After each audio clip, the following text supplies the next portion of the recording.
Welcome to Disruptors in the Culture podcast. I am your co-host, Amira Smith, and I'm here with my awesome co-host, Joshua What's Meekins. up? What's up? And today, we have a very special guest. a very, very special guest. This man is a man of many talents. Some of you may know him around the city as one of the co-founders of Rec Philly. We know him as the great Will Tyrone TOMS. Hey, through the middle name in there. I appreciate you, listen, dog. man, We out here. Work out how you got it, man. Let's go. Happy to have you here. Thank you so much for taking the time, speak with us. You got it, man. I'm happy to be here. Yeah, and we're happy. We want to delve into a little bit, about you. I feel like when people see you, people obviously know the name Rec Philly comes right behind you. But who is the man behind all this? What kind of things do you do? Man of mystery. Do you feel do? me? Exactly. Mystery is a part of the brand. Is it? Okay. I didn't get that part of the playbook. Let me go back to my playbook. I mean, for those who don't know, Will TOMS is founder of Rec Philly, which is a creative co-working space out of Philadelphia. We are currently in it as we speak. So shout out Rec Philly. Shout out, because we tape here, as you guys can see. Exactly. Rec Philly is creative co-working, like nothing seen before, honestly. There's studios, artistic spaces, the co-working space overall, event and venue space where Live people Nation can actually venue. do Absolutely. live concerts, podcasting studio, photography studios. It's really like a one of one at this point. And I know you guys are looking to scale, but so that's a big part of the reason why we consider you a disruptor in the culture. You figure out what is the current landscape, what's needed, and how can we disrupt it and move it towards and progress. But we want to know more about Will TOMS, the man. Let's do that. I know you're a fellow Virgo like me. I am a Virgo. Really? I'm a true Virgo, Yeah. as they say. Yeah. I only know a couple of, I know like 3 Virgos total. Like, that's crazy. Add No, me you to the know list. more of us. You just Do don't I? know. You Oh. just Add me to don't the list. know. Oh, my Yeah. God. No. So Will, you're considered a visionary, and so we want to dig deeper. Like, who is Will TOMS? Yeah. You ready right now? Yeah. Say nah. Right now. Who am I? I think more than anything, I think I'm just a problem solver, right? I think one of the things in my DNA is I see the current landscape, like you mentioned, and I see what's going on, and then I also want to understand, all right, cool, am I happy with this? And if not, let's be solution-oriented, and let's figure it out, right? I think, as a young creative kid in Philly, I'm not the only one who realized that if I want to, be able to live through my passions and my talents, I had to figure out the money part, right? Yeah. I'm not the only one who said, Philly's one of the most talented cities in the world. Why is it that people keep believing that they got to go to New York or LA, to get to the next level, so to speak? Absolutely. But I think sometimes, people, and no knock to them, they say, okay, well, let me go put myself in another environment. Let me run to New York or LA, right, to solve that problem. And some people were like, nah, there's a lot happening here in Philly. And if we think about it long and hard, we can figure out a solution for us to be able to stay and build here. And I chose that path. So where do you think that comes from? Let me just kind of delve into that, because I feel Sure. like there are a lot of people, like you said, you're not the first person to kind of think of that, and that problem has come up a lot. So where do you think, that problem solving push came from for you? Yeah, I think if we talk about who am I, like that's who I am, right? I think I was bred from a young age to be that problem solver, right? And I think my story, which I haven't always shared a lot, but like my story is very similar to a lot of especially young black men in Philly, and even just inner cities across the world, where it's like, come up. My story is, mom was addicted to drugs my entire life, right? I had a dad. I have a dad who's doing a 30 to 60, right?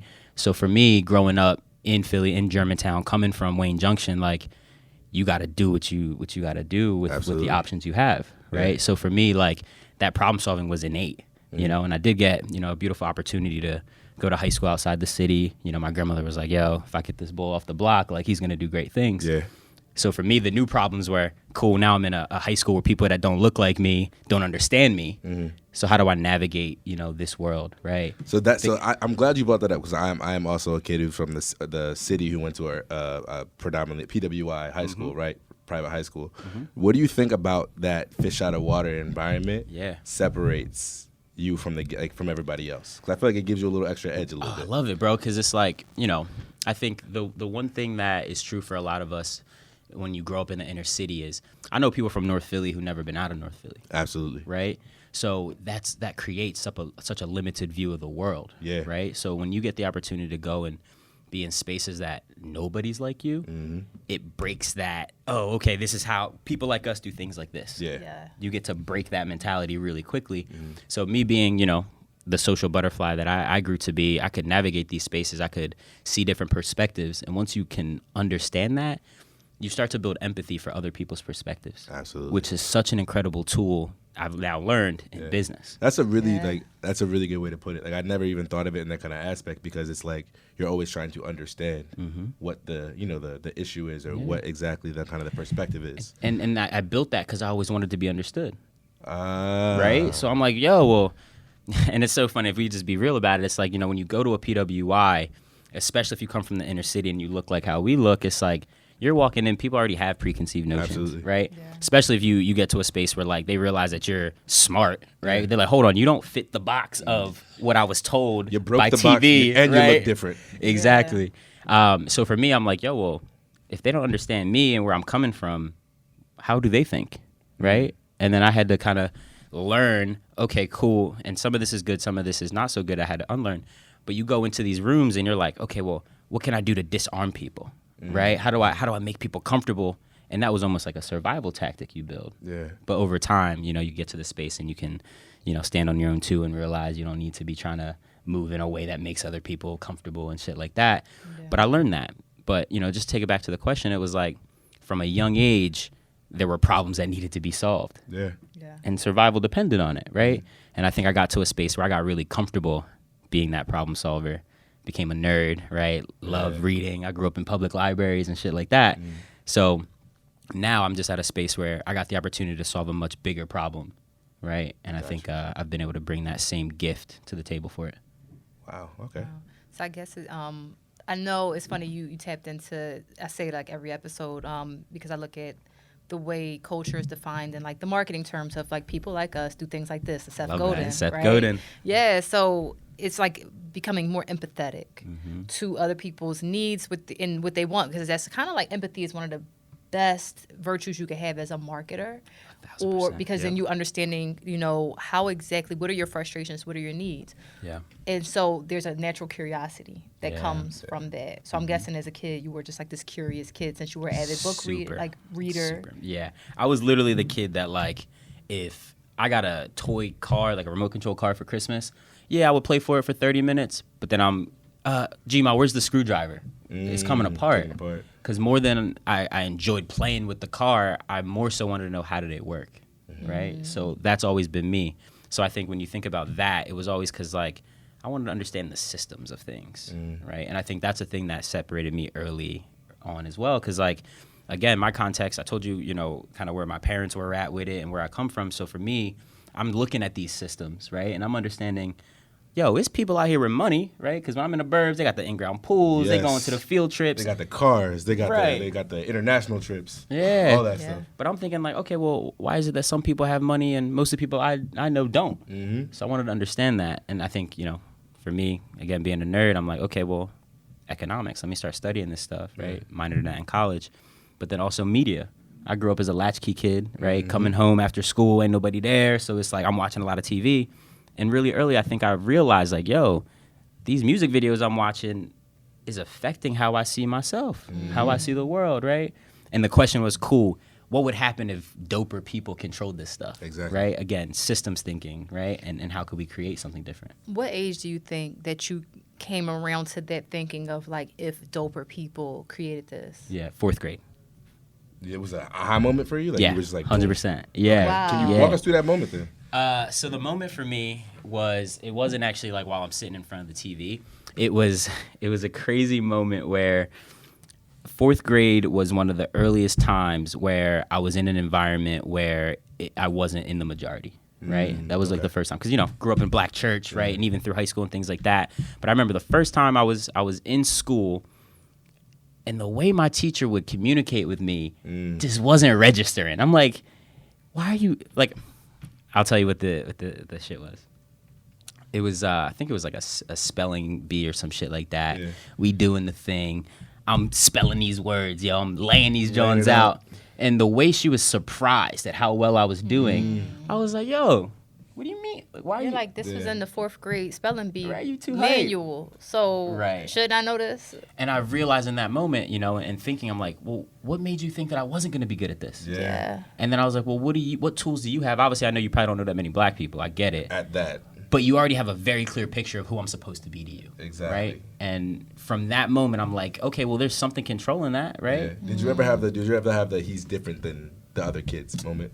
My entire life, bro. Really? My entire life. And I think that was something that you get from both sides, right? Is too hood for the white kids, too white for the hood kids, right? So you try to figure out how you fit in and where you fit in. Yeah, man. Absolutely. Wow. And honestly, I think, like, you know, those were some of the things that led me to do what I'm doing, because it's like, you know, one of the things that's on the wall when you first walk into the rec room here at Rec Philly, it's there were never any places for people like us, so we decided to create one.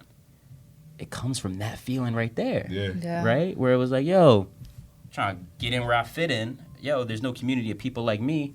So again, it's conform to something else, or it's no. Let's create a community of people that I feel like understand what we're talking about. Absolutely. Yeah. And when you walk around the halls and you walk into the co-working space here, like, that's who's here. It's a bunch of people that are like, yo, this is the space for me. I might be some sort of, you know, different in this way or that way, but we're also the people that are like, oh, wait, we can also use our differences to build passionate businesses. Absolutely. That's all of us. Yeah, that's a key clutch moment too. I mean, being a black male going through those same kind of environment, all those moments you talked about were like, I can literally picture. This is when I knew that they looked at me one way and I knew it was different. This is when I knew I was different than everybody else. This is when I knew, you know, the environment changed. So it's kind of, and this is my first time, like, truthfully hearing that story from you. So it's like, okay, all right, cool. Like, but it's real, man. It happens, man. Yes, sir. And Nipsey, that's how I knew that I was different. Yeah, but I think exactly. it's all creatives. You always have, no matter what your socioeconomic class is, you will have a moment where you're just like, oh, I am very different than everyone else here, especially in your creativity and innovation. And at some point, you'll run from it. And then eventually you'll learn to stand. Yeah. Nope. Can't like run, that right. That whisper is always going to be there. Absolutely. Or you'll be extremely disappointed at where you are in your life and you just say, this isn't this. You know what I mean? That's like it. me working at this bank, or, you know, just this life that is owned and created by someone else, and I'm not using my creativity. You just have this moment where you're just like, I can't. It feels like a prison almost, right? And you feel like, yo, there has to be more to this thing than that. Yeah. Well, gosh, so you were just like a baby genius in fourth grade, where you just like realized, like, wait a minute, what is this system, and what is this box that you're trying to put me in, right? Yeah. So I'm guessing because I think when did you actually found Rec? How old were you? So we started Rec. So I started my first company in 2012. And in 2012, I think I was like maybe 21, 22. Yeah. Production company, Broad Street Music Group, just throwing shows, creating content. Yeah. From doing that, we threw a few hundred shows. And that's where we really got to, like, put our name into the creative community here in Philly, work with hundreds of musicians, and realize we all had the same problems. And then, long story short, after throwing 5 shows a week for a couple years, burning ourselves out, we were like, yo, there's way more value we feel like we can contribute than just putting people on stages. Yeah. And then that's where the idea for Rec eventually came up, where I had the epiphany of just like, yo, for real, if these artists are getting on these stages, killing the game, but then not converting those potential new fans or those consumers into new fans because they don't got merch, they're not marketing properly, not because they don't want to, because they don't know how. Exactly. There's a big gap here. And eventually it was about, okay, well, how do we create better education for ourselves as entrepreneurs and as for everyone else? Yeah. And then eventually the epiphany of the space came up. And this was late 2014, and then Rec was born January 1st, 2015. Nice. So first business at 21, and then I guess give it about 2-3 years later, that's when Rec came to fruition. That's interesting. Yeah, you're so productive. What's your morning routine like? Yeah, that's a really good question.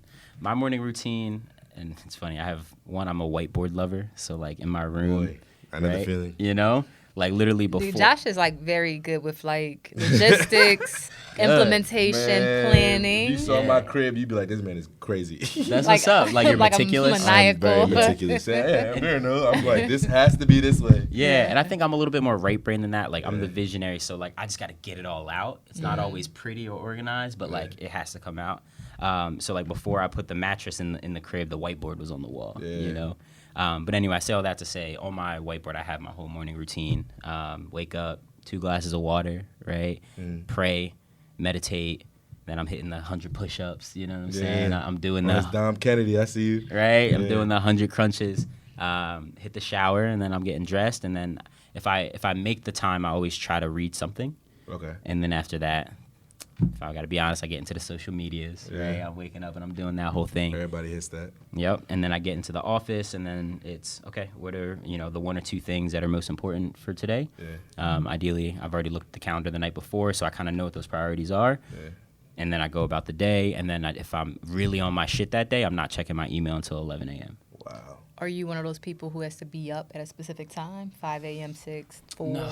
No, I wish I was, and I'm gonna try to get up earlier. But right now, the alarm is gonna go off. If it's a big day, it's going off at 5:40 a.m. Yeah. But I'm honestly not gonna get out of bed till 6:15. That's just that's how I do it. I gotta have that gradual wake up, let your mind come to life, right? Get my prayers in before I roll out of bed, that whole thing. I feel like I'm the only person who's my alarm goes at 5 a.m. I'm up at 5 a.m. Well, my body just... More power to you, bro. But I think it's because you're an athlete. That might be it, too. My body just shoots right up. I'm like, all right, time to go. Yeah. Hey. And then other days it's like, okay, cool. If I got a chiller day, I'm going to set that alarm for 6:30, and I'm up around 7, and then I get after it. But I'm also I'm a late night guy though. So. Yeah. So I mean, it's a nice counterbalance. Yeah. When you say you read, what's the last thing you probably read intentionally?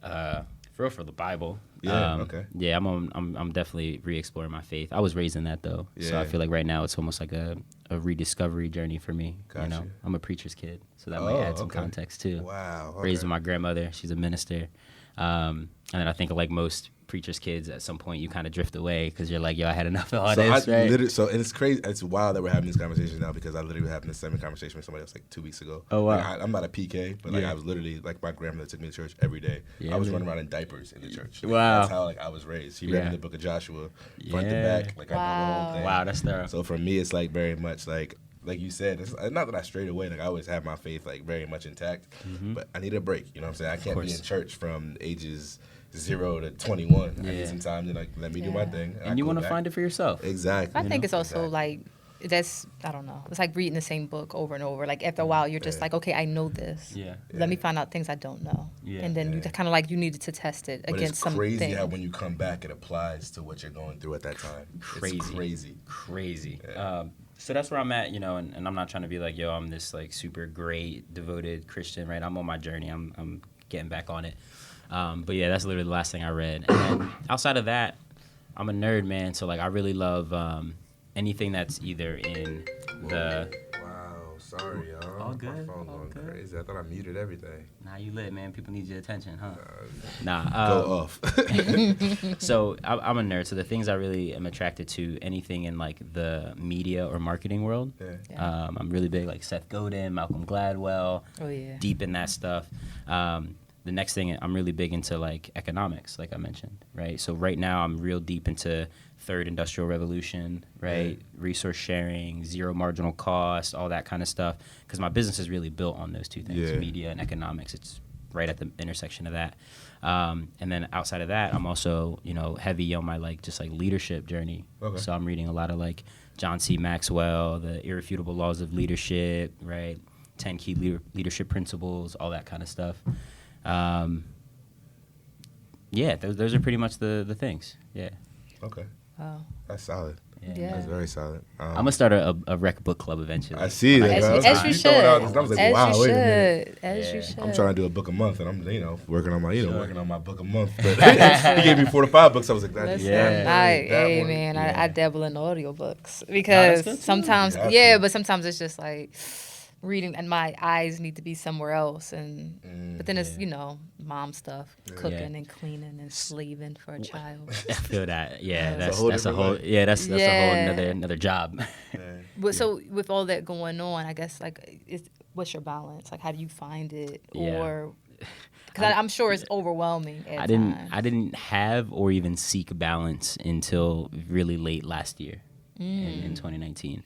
Honestly, and Dave and I both, my co-founder Dave Silver, we both, kind of was yo, work-life balance is almost a joke to us, in the way we moved. Mm-hmm. So it was how do we find what we called work-life integration, right? So it was if we know we got to do all these things, we know, just for context, 17 employees now, right? $1 million space, which has a ton of needs. We have investors, right, that need to be communicated with, right? I'm really heavy front-facing with our members. We got a membership community of over 800 creators. So like the idea of like work-life balance where I can really take a lot of time to shut that off, it ain't really real. So what it wasn't real at that time. So what I was trying to do was, okay, well, how do I integrate those, right? Yeah. So, hey, I know I want to spend family time. Hey, fam, y'all should pull up to this really dope event we got going on, right? Yeah. It was, I was in a relationship for a few years. So it was like, how do we figure out, if we're going to spend this time, let's do this. But whatever we're watching, if we're chilling on some chill shit, let's make it something somewhat productive, right? Like, and that's who I was for a long time. But at the end of last year, I really started to value the unplug.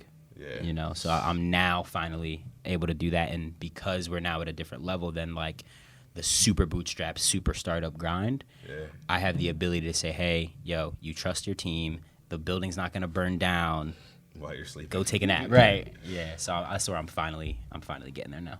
That's good. That's really good. That is really good. I mean, I feel like when we were shooting Old Head, as some of you guys might know, we were up. Yep. Wake up at 5 a.m., shoot all day, go to sleep at 4 a.m., wake up at 5 a.m. the next day, you're like 1 hour of sleep. Facts, I would sleep on Tony's couch. Literally, we would shoot all day. Tony would be like, all right, we get back in at like 1. Tony's like, all right, we gotta be up at 4. I'm on the couch for 3 hours. So I mean, like, work-life balance is a thing. Like, you can see how it's like, hard. Life. But it's also like me coming from the producing side of film and also for like the film commissioning side. I'm like, that's so dangerous. Just like those grinds, because it's like you can fall asleep at the wheel because it happens in the business, right? Yeah. You gotta rest. You gotta rest before your body decides to do it for you. And and your mind needs to catch up. That's a part of the rest, right? You're resting your mind as well to be like fresh. Yeah, absolutely. Right.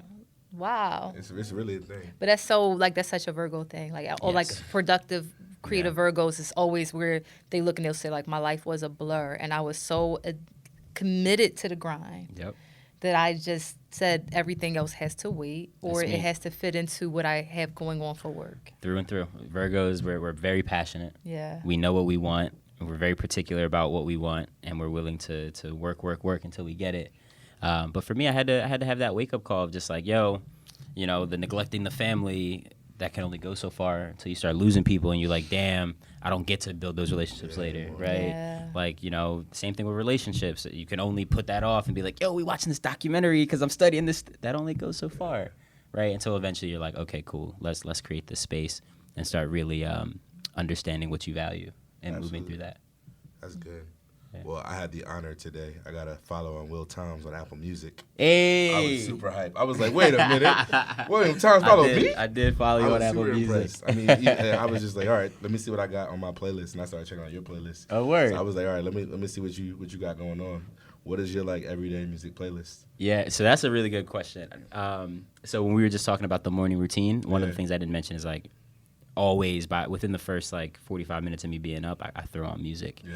And this is the Virgo in me too. I have one very specific morning playlist that I always listen to every single day. Really? Yeah, It's just a part of my thing. What's on it? I can actually pull it up for you. Hey. So share it, make it public. We all want to listen. No, it's public. It's public. Word. So if you look at it, it's the one that it's called I Made the Decision Last Night, I'd Die For It. It's a Drake line, right? And what that is, it's just like what gets me going. Ultralight Beam. Yeah, It's this really dope mix of like I think all the parts of my life, right?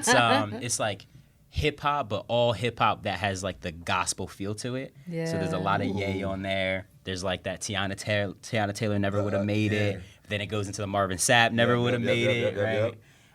And then there's some local artists that I really appreciate, like Who Am I, who's a gospel artist out of the city. And then it goes into some Drizzy, some Hove, some 21 Savage, like that A Lot John, Chance the Rapper, Watch the Throne. That's got that status symbol. Yeah, it's definitely some nip on there. I'm surprised. That's how I knew it on there. That's how I knew that I was different. I seen it.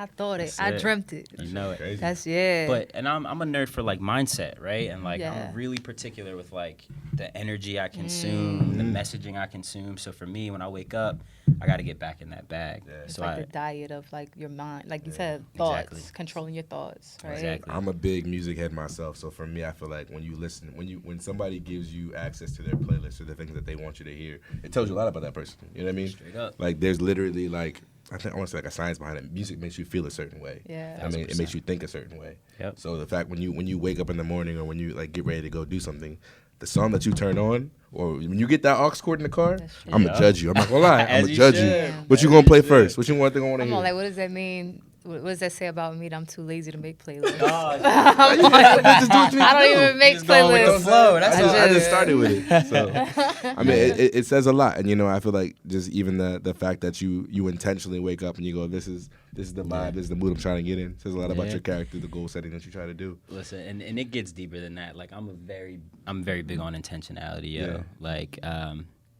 can I nerd out for a second? Do your thing, right, man. I'm a nerd. This is your. I got you. Your avenue, your platform. So this is gonna really help you understand how my brain works. Mm-hmm. So there's this saying that everything you touch, you change, and everything you change changes you, right? So really, when I started to study that, there's this even deeper science of it. It's called ontological design. Okay. And essentially, I'll break it down real quick. What ontological design is, this concept changed my life. It basically says that the design process, as we know it, is actually a two-part process, right? First, someone designs something, right? So, for example, the iPhone, really good example. Steve Jobs decided he wanted to design this thing, right? And because he designed this thing, it's so dope, it's cool, but now that I have it, it's now begun to design me back. For example, I know y'all, I fuck with y'all. I couldn't tell you your phone number if you asked me, right? Because this has designed me in a way where I don't need to know your phone number, right? Same thing for, I don't know how to get to most people's cribs. Cool, I'll pop in the GPS, I'm good, right? So when you apply that concept to everything in your life, you start to say, okay, well, what do I want for myself? Who do I want to be? How much money do I want to have, right? Okay, so who's around me in my friend group? How do I design my friend group to help me get to the outcomes that I want to have? This space was based off ontological design. I wanted to see a Philadelphia where anyone with talent could go into a space to be able to get access to the tools they needed so they could be successful. Okay. So then I said, okay, well, if I want to see more Philly creators be successful, how do I design the space for that to happen? That's why I built this space.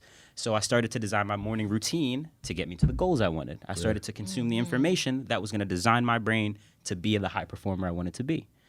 And when you start to do that, you start realizing, yo, I can't hang out with people that ain't talking about nothing. Right? I can't start. Say that again. You say feel it again. me? Like, has to say it again. That's what it's about. Like, I can't eat the foods that's not actually going to help me be in the shape that I want to be in. Absolutely. And then, you know, obviously there's a lot of accountability that comes with that, right? And shit like that. Responsibility, right? Right? That a lot of people not really ready for. But that's it. And I started to realize once I was embracing stuff like that, I was like, damn, maybe I got to embrace this shit that I'm different. No, really. And because I'm different, I'm going to get different things. Absolutely. You know what I'm saying? So that's how my brain works. That's the Virgo in me. That's really real. It reminds me of like gamification, like Yukai Chow.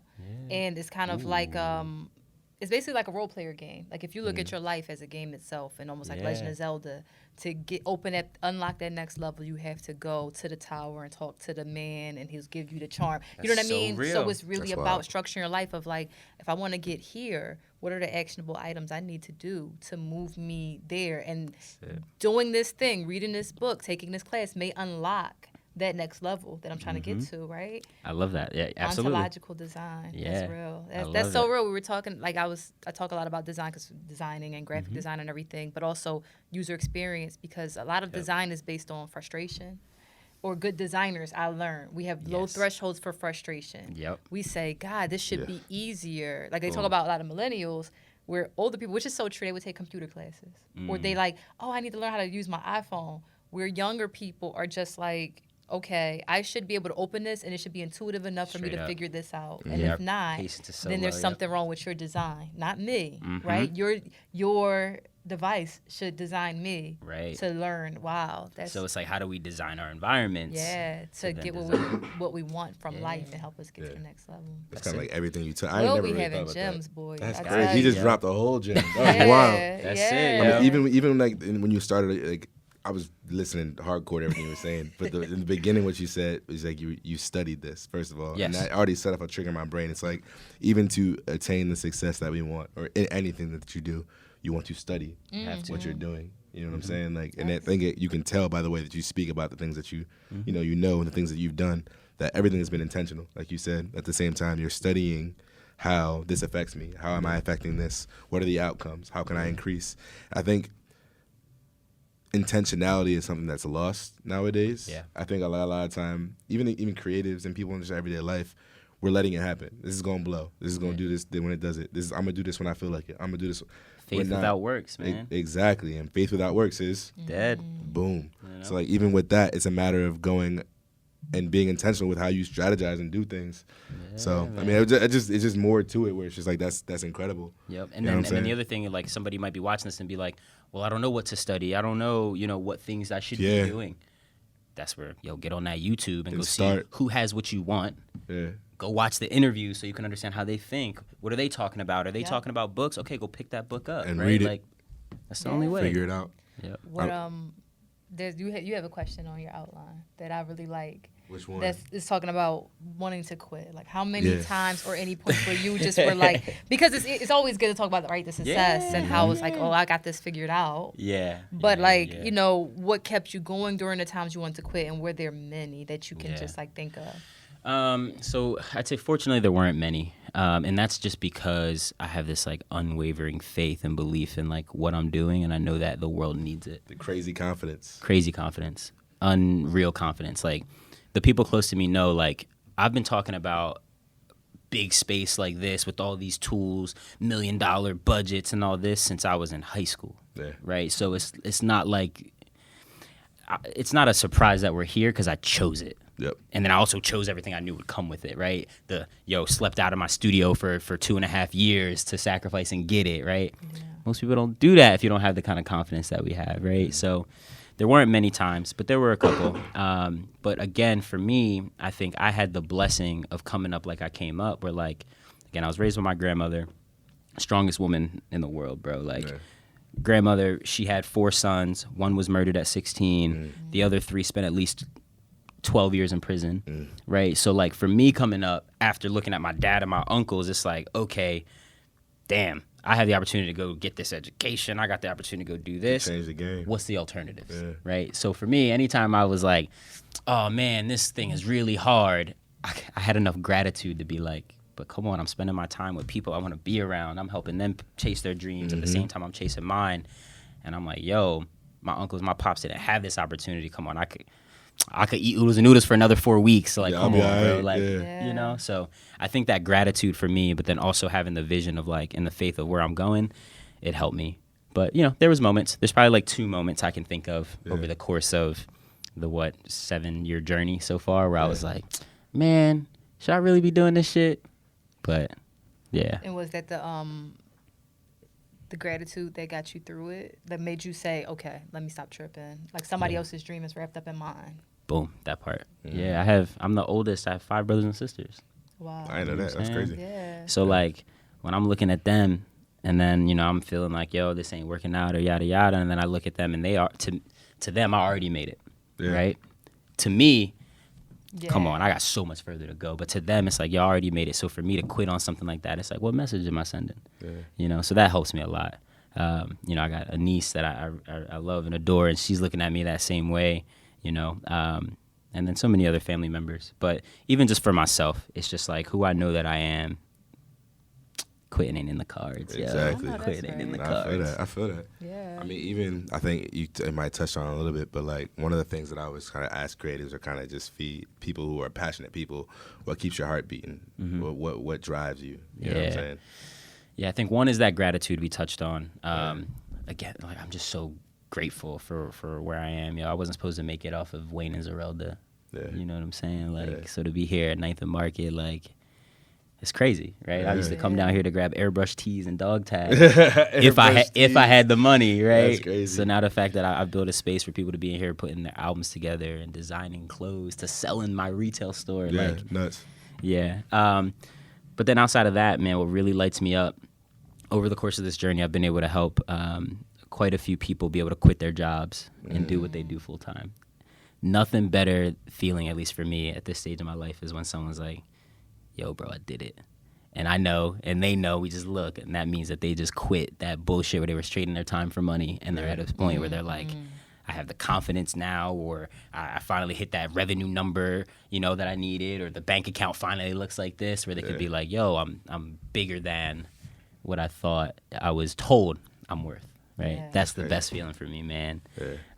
That shit lights me up every time. I celebrate it like I just quit my job again.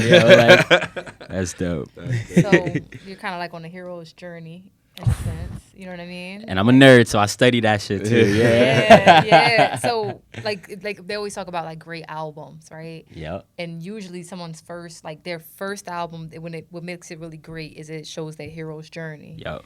So what album at this stage in your life would define your stage of your life right now? What album? That's a great question. What album? Are you prepared for it? I'm not prepared. We should have had you think about this one first. Hold on, let me Keep think on his about toes. Take your time. Apple Music is a great tool. So the first one that came to mind was I was thinking what Drake album would sum it up because Drake be hitting me a lot of times. Bars for bars. Facts. But honestly, like, if I really dig in, I'm going to say Victory Lap. I see. I had a feeling. You feel me? Because it's got that blend of obviously Victory Lap. So it's that air of like, yo, we did it. But also tracks like Dedication, right, really speak to me. This is a great question. I'm going to be sleeping just thinking of these shows. Right? Can we redo the interview? I just want to do that one part over. Run the whole shit back. Run the whole shit. But that one is speaking to me right now. But I think if I had to like go through all the Drake albums, man, shit like what's John with 9, Keep the Family Close, Views, yo, that one be speaking to me a lot. But I'm gonna go with Victory Lap for now. That's solid. That's a good place because it's at that like I've built something so amazing, but this is just the tip of the iceberg. And that's really like there's a lot of underwater, there's a lot of iceberg underwater that is still to rise, and you can still see. That's it. And it's funny because like I'm not gonna front like when I don't think this whole Kobe thing has really hit me yet. You know what I'm saying? Absolutely. Rest in peace, Kobe Bryant, for real. For real. Rest in peace, Mamba mentality. But Nipsey hit me right away. Yeah. Immediately. Yeah. Like, I'll never forget even where I was. I was in Penn State doing a speaking gig, and I remember as soon as I got done, my man Big Dan was out there with me, and at the end of my speaking gig, he like walked out. He was like, "Oh, just broke it up," came back and just sat down. And as soon as I was done, I was like, "Yo, bro, what's good with you? Like, we in this job, we just got paid to be out here, we chilling." He was like, "Yo, Nip gone." I was like, "What?" And then when it hit me, I was just like, "Whoa." And for me, like, I see so much of myself in Nip, you know, based off what he's been doing, right? I was on Nip before he passed, right? So like, I was really in the music. I was watching the Smart Store from ideation to you know, execution. I'm studying Idris Sandu, the person he's working with to build that, right?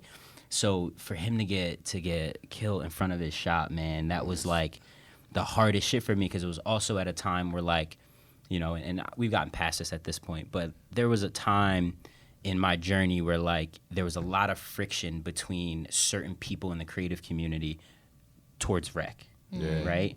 And there's something that's so difficult when you're building something that you really feel is for us, right? But people don't feel it, right? And people want to call it all these things just because they don't understand it, right? It's just like, damn, it's like you don't even get how much I love you right now and how I'm doing this for us, right? And then to not have it appreciated. So when Nip got took out, it was just like, yo, how do you take out Nip? Yeah. You know, and then it just reminded me that it's just like, yo, like, one of my flaws is, you know, maybe I'm sometimes too empathetic, and sometimes I try to put my perspective in other people. Projecting it onto them. Right. Sense, So that was really tough for me, and I was just like, God damn, Nip. But then I just understood how I had to move a little bit differently. And I think the biggest thing that I've realized is because, people don't care as much about the thing as they care about the person. And I've been out here running around just so ingrained as a nerd building the thing, but I never really was caring to talk like this and have these real conversations. You know what I'm saying? And, you know, I think a quote that sums it all up, people said, no one cares how much you know until they know how much you care. Exactly. You know? And I realized that, like, in this whole building of the thing moving so quickly, I never cared to share the story. I never cared to just talk about it like this. But yeah, I forget how we got to that, but Victory Lap, Nipsey, shout out Nip. Shout out Nip, man. So I mean that's one of the biggest reasons we wanted to have you on the podcast was to talk about like as we said it before, you were like talking about it. Just who is Will TOMS? Yeah, man. Like for real, like who is he? Like we've seen you, we know you, but we don't know you. You know what I'm saying? Yeah. How can we develop and give you a platform to even talk about that kind of stuff? And I appreciate that, man. But the root of it is like, it's just never been about me. Yeah, that's you know what facts. I'm saying? Yeah. But you're right though. People want to know because they can see something built, but then they want to know what's the intention behind it. Right. Yeah. Who is it for? Yeah. And I think as a community, people, especially creative people and people of color, we've been the rug has been pulled from under us so many times that we're often like, let's do a little bit more investigation. They say that's for us. Let's take a glance and see, right? Whether it's in recording contracts, artists, visual artists who've gotten taken advantage of. You know, everyone wants to make sure it's like, let's make sure this is real and that this isn't some. And I get it. And I get it now, right? And I've learned. But it's just funny because it's like, you know, I understand the traumas of us in the industry, right? It's always been that shady shit. Yeah. But it's like, yo, this is the first time, at least in my opinion, where there's been an entity, you come in here, they don't want to own nothing that you create. They just want to give you the tools and the platforms, right? And then at the next part, it's like when you show up, who's at the events, right? Most of the people in the audience look like us, right? Yep, like that's real. You know what I mean? But again, I had to learn, until you walk in and you're here, it's hard to really grasp all that. But I understood that, and that was a really great lesson for me. Yeah. So now you ain't gonna get me shut up. So now all I want to do is say. Hey. I mean, to wrap things up, because I know we run out of time. But one of the things that we always want. This flew. Right? It was crazy good conversation first and foremost. So I appreciate that. Sure. But we really want to talk about, or not talk about, but like hear from you what it means to be a disruptor. Because we consider you as one, as you've changed the game a little bit for almost everybody in Philadelphia. Yeah. So, but what do you consider a disruptor to be? Yeah. What is a disruptor? I think a disruptor is someone who has the courage to do it differently, whatever that means to them, right? Okay. And when that doing it differently your way has the ability to change the status quo, that's what a disruptor is to me, right? So, for me, I know the history of the music industry and the culture industry at large, right? Yeah, we create the culture, we are the culture, but then when it comes time to make money, we got to sell it to someone else who can distribute it for us, who can tell us what it's worth. Exactly. That's the culture I'm disrupting, right? And I'm going to say, now, let's see what happens when you give a talented person, especially a talented person of color, the tools, the real strategies, and the community around them to support them. Let's see what happens. Okay. So that's my way of disrupting. But yeah, I think it's a leader who has the courage to be like, yeah, I hear all that. That's how it used to go. Yeah. But I'm going to push us this way. Oh, yeah. And be willing to take the flack and the bullets that come with that. Absolutely. And keep going. You be truly on your independent grind. That's it. Yeah. That's ownership. Ownership, equity, That's what we need out here. Absolutely. I'll leave the clout for other people. Hey. Clout, what is that? I don't know what that's about. Yeah. But no, man, I 100% appreciate you for even coming out here and being on this, subjecting yourself to this torture. But stop it. This is fun. Y'all gonna get me prepared for Charlemagne. Absolutely, man. You listen. Well, she was like, before I was on this, I was on Disruptors in the Culture. Tune in. Right. Plug. But for real, like anybody who doesn't know, make sure you come out. Check out Rec Philly. Get to know Will TOMS. Yes. Where can they follow you? Where can they learn more about you? Plug yourself. Go ahead. You gotta talk about this book. Oh, you're not getting out of here. You're gonna talk about. Will is writing the book. Are you? It's almost getting done. Close. It's almost done. Listen, I'm a humble guy. So I'll talk about the book real quick. So one of the things that I've been doing over the last couple years is, I have the privilege of talking to a lot of creatives, right, at all different levels of their journey. And what I was doing early on was having consultations, having these chats, and really, what I felt like over time was having a lot of the same conversations. Yeah. And I was realizing, I'm like, yo, for real, there's a framework that we really all could be following to help us be able to turn that idea into a profitable business. So as a way of trying to scale up my time, knowing I couldn't keep having the same convos, I started writing those ideas down, right? Partially just the things literally I was learning on my grind, with building Rec, but in a way that I felt like, people can apply this almost as the operating system on top of which to build their business. That's crazy. Right? So I wrote this book. It's 10 chapters. And I think it's just all the things that we should know, but sometimes don't. Yeah. So I called it Uncommon Sense, Your Strategy Guide to Creative Independence. The whole manuscript is done. So you know, I handed it out to a few people, getting some feedback. So I'm excited to release that. It'll be out by summertime. Boy, look at you. Let's go. That's crazy. And that's what it's about, man. It's like, yo, it's one thing to be able to do it and people get excited because, you know, they see it done and they're like, dope. But, man, I always wish that Russell and Diddy would just, like, share the game. Like, I see y'all doing it, but y'all ain't teaching us how. Yeah. They talk about their story. And it's almost as funny because it's almost in reverse, where you would talk about the game and give them the keys, right? From the rip, and give the tools from the rip, but you weren't talking about yourself. Where they were often giving their story, but they weren't breaking down the how. You know, the how, what's your percentages, what you should be getting for your distribution, or you know what I mean? Exactly. Like, what the deals you should seek out, what makes more sense, what kind of leverage you need to ask for only distribution purely. Those were like always the mysteries, right? Yep, and that's what we're breaking down. I flipped it on its head. So we're talking about, you know, what does it look like to build a brand in a real way? We talk about branding, but like, what is branding really? Yeah. Once we build that brand, how do we build an audience of people that believe what we believe, right? We talk about digital strategy of how you actually do that. How do you engage that audience? Once you have an engaged audience, how do then you think about monetizing, revenue streams, marketing funnels, sales funnels, the whole thing? How do you get sponsors? How do you build that leverage to then own what you create? How do you scale it up? The whole nine, right? Gotcha. So I'm really excited about that. Thank you for reminding me. I'm excited for you, man. I mean, let us know. However we can support. You got it. Want us to put a book up while we talk? Listen. Put a book up while we talk. Yeah. I bet. I'm going to hold you to that. So I'm really excited about that. But if you want to just, you know, stay tuned for the journey, at the Will Toms on everything. The, like THE, Will, last name Toms, TOMS, Instagram and Twitter. Follow me there. And then if you want to see, you know, what we've been building here at Rec, what we'll continue to build, it's at Rec Philly, REC Philly, everywhere, recphilly.com, recphilly.com/join. If you like, yo, y'all lit, I got to be a part of what y'all doing, be a part of the community. You know, we'd love to show you guys what we have going on. Absolutely.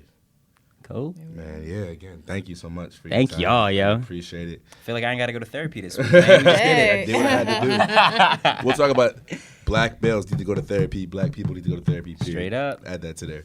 Yeah. But, again, thank you so much. Appreciate y'all. In closing, you know, catch us again.